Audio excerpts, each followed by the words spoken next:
గులాబీ జెండా నీడనే ఇన్నాళ్లు పనిచేసిన జాగృతి కార్యకర్తలు గందరగోళంలో ఉన్నారు. బీఆర్ఎస్ లో కొనసాగాలో, కవితక్క వెంట నడవాలో తేల్చుకోలేకపోతున్నారు. కొత్త పార్టీ పెట్టినా ఇప్పుడున్న పరిస్థితుల్లో అంత తేలిక కాదనే అభిప్రాయంతో ఉన్నారు. పోరాడితే పోయేదేం లేదనుకునే పోరుగడ్డపైనే కవిత మద్దతుదారులు కన్ఫ్యూషన్ లో ఉన్నారు. ఇంతకీ ఏ జిల్లాలో జరుగుతుంది రచ్చ?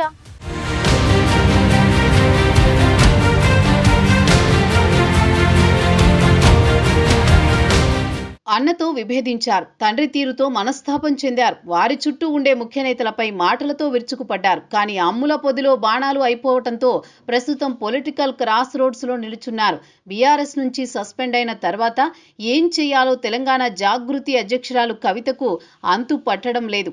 ప్రస్తుతానికి సైలెంట్ గా ఉన్న, రాజకీయంగా ఏదో ఒక స్టెప్ తీసుకోక తప్పదు. ఎంపీగా, ఎమ్మెల్సీగా ఉన్న నాయకురాలు క్రియాశీల రాజకీయాల్లో లేకపోతే గుర్తింపు ఉండదు. వేరే పార్టీలో చేరతారని ఎవరూ అనుకోవడం లేదు. అదే సమయంలో కొత్త పార్టీ పెడితే ఇప్పటికే ట్రయాంగిల్ ఫైట్ నడుస్తున్న రాష్ట్రంలో నెగ్గుకు రావడం అంత తేలిక కాదన్న చర్చతో ఎటూ తేల్చుకోలేకపోతున్నారు. ఎజెండా ప్రకటించడం పెద్ద కష్టమేం కాదు. కానీ పార్టీని నడపడం అంత ఈజీ కాదనే అనుమానాలు చాలా మంది నేతలకున్నాయి. బహుశా ఆ అంచనాతోనే కవితను పలకరించేందుకు గులాబీ నేతలు ఇష్టపడడం లేదు. కవిత ఫోన్ చేసినా కొందరు లిఫ్ట్ చేయడం లేదని ప్రచారం ఉంది. ఈ పరిస్థితుల్లో కవితతో మాట్లాడి లేనిపోని చిక్కులు తెచ్చుకోవడం ఎందుకని ఎవరికి వారు మిన్నకుండిపోతున్నారు. దీంతో పార్టీపై తిరుగుబాటు అయితే చేశారు గాని రాజకీయంగా ఎలా ముందుకెళ్లాలో కవిత కూడా తేల్చుకోలేకపోతున్నారని చర్చ జరుగుతోంది.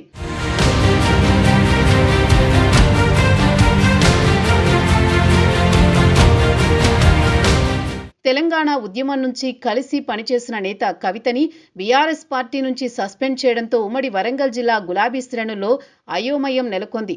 ఓరుగల్లులో తెలంగాణ జాగృతికి బలమైన క్యాడర్ ఉండేది. ప్రభుత్వ మాజీ చీఫ్ విప్ దాస్యం వినయభాస్కర్ సోదరుడు దాస్యం విజయభాస్కర్తో పాటు కొందరు కీలక నేతలు తెలంగాణ జాగృతి కోసం పనిచేశారు. కవిత సస్పెన్షన్ తర్వాత తెలంగాణ జాగృతి క్యాడర్ సందిగ్ధంలో పడింది. కవిత కొత్త పార్టీ ఏర్పాటు చేస్తారని ప్రచారం జరుగుతున్న సమయంలో ఆమె వెంట నడవాలా, కారు పార్టీలోనే కొనసాగాలా అన్న కన్ఫ్యూజన్ వారిలో ఉంది. దీంతో కీలకమైన వరంగల్ జిల్లాలో కవితకు అండగా ఉండేది ఎవరు అనే అంశం చర్చనీయాంశమైంది. వరంగల్లో ఇన్నేళ్లు జాగృతి కార్యక్రమాలను పర్యవేక్షించిన దాస్యం విజయభాస్కర్ కవిత వెంట నడిచేందుకు సుముఖంగా లేరని సమాచారం. అలాగే ఆయన సోదరుడు హనుమకొండ జిల్లా అధ్యక్షుడిగా కొనసాగుతున్నారు. జిల్లా నుంచి మాడ హరీష్ రెడ్డి, మహబూబాబాద్ జిల్లాలో శ్రీకాంత్ గౌడ్ తెలంగాణ జాగృతి కార్యక్రమాలు పర్యవేక్షిస్తున్నారు. ములుగు జిల్లా నుంచి రాము, వరంగల్ జిల్లాలో బాలకృష్ణ జాగృతి నేతలుగా ఉన్నారు. హనుమకొండలో పర్లపల్లి శ్రీశైలం, జనగామలో మురళి జాగృతి బాధ్యతలు చూస్తున్నారు. వీరిలో చాలా మందికి అత్యంత సన్నిహితుడిగా ఉన్న విజయభాస్కర్ బీఆర్ఎస్లో కొనసాగడానికి మొగ్గు చూపడంతో మిగతా వారి పరిస్థితి ఏంటనేది చర్చనీయాంశంగా మారింది. భూపాలపల్లి నేత హరీష్ రెడ్డి తాను జాగృతిలోనే కొనసాగుతానని సోషల్ మీడియాలో పోస్టు పెట్టారు. మిగతా నేతలు కవిత ఎలాంటి నిర్ణయం తీసుకుంటారో అని వేచి చూస్తున్నారు. కవిత పార్టీ పెడతారా, వేరే పార్టీలో చేరతారా అన్న అంశంపై జాగృతి కార్యకర్తల్లో ఉత్కంఠ నెలకొంది.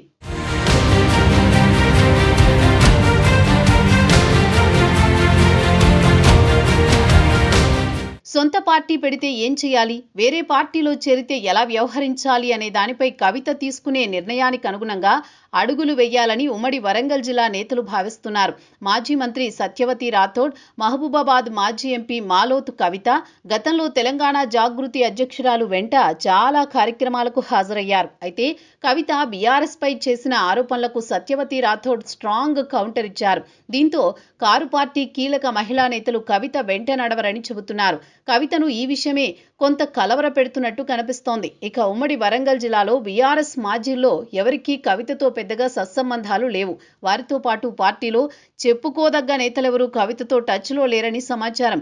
దీంతో ఉమ్మడి వరంగల్ నుంచి కవిత వెంట నడిచే వారిలో ముఖ్య నేతలెవరూ లేనట్లే అని చర్చ సాగుతోంది. కవితను తెలంగాణ బొగ్గుగని కార్మిక సంఘం టీబీజీకేఎస్ గౌరవ అధ్యక్షురాలిగా పదవి నుంచి తొలగించి మాజీ మంత్రి కొప్పుల ఈశ్వర్కి ఆ బాధ్యతలు అప్పగించారు.